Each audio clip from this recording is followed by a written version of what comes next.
me this. Andy, fish stocking is a huge tool used in many, many lakes, probably worldwide, certainly in Minnesota. A lot of walleye stocking done on a lot of lakes. Does it work? What determines whether you have to do it once or twice, or that you need to do it on a regular basis? And I've had some people say, well, it's just a Band-Aid. So I throw them all out at you, take it away. This is a huge topic. Yeah. So does it work? Let's say you're talking about a small pond in a town where you're stocking bluegill every year and you're providing an opportunity for young people to fish, or people that wouldn't normally have an opportunity to fish, and catch something and bring it home to eat. So it works phenomenal there, right? Yeah. To generate interest and to get people outside. So put and take fisheries like that, yes, works great.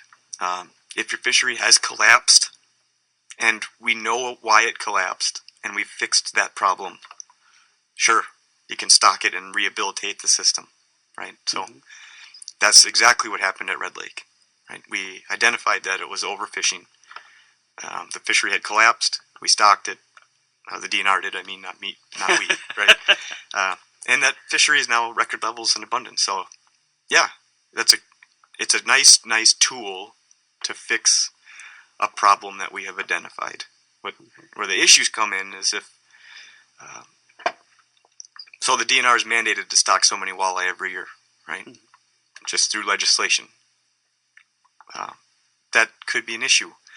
You have a lake that's doing great. The DNR is forced to stock, adding extra fish in.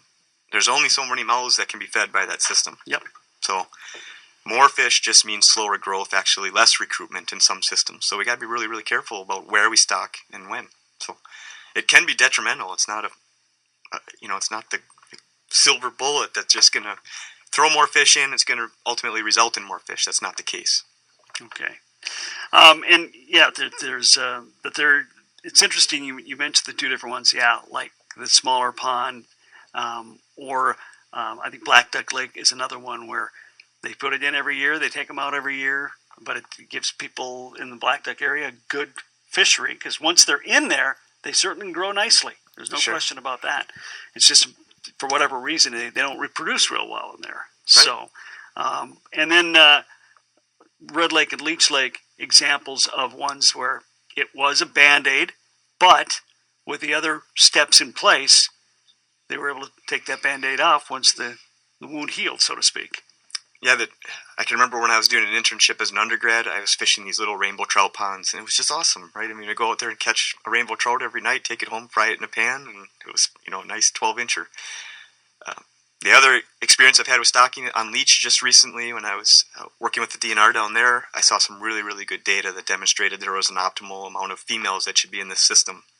And we knew how many fry that those females would produce. And if you had too many fry, growth would slow.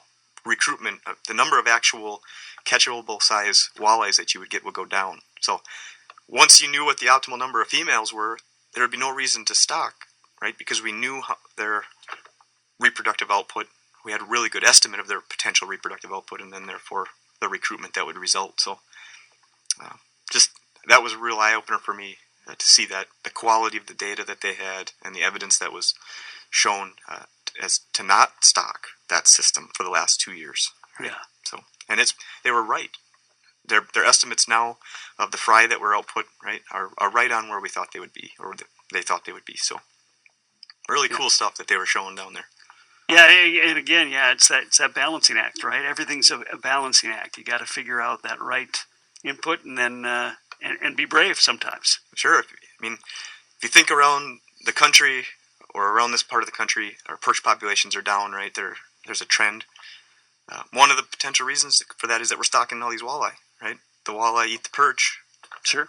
And that's what's going to get hurt.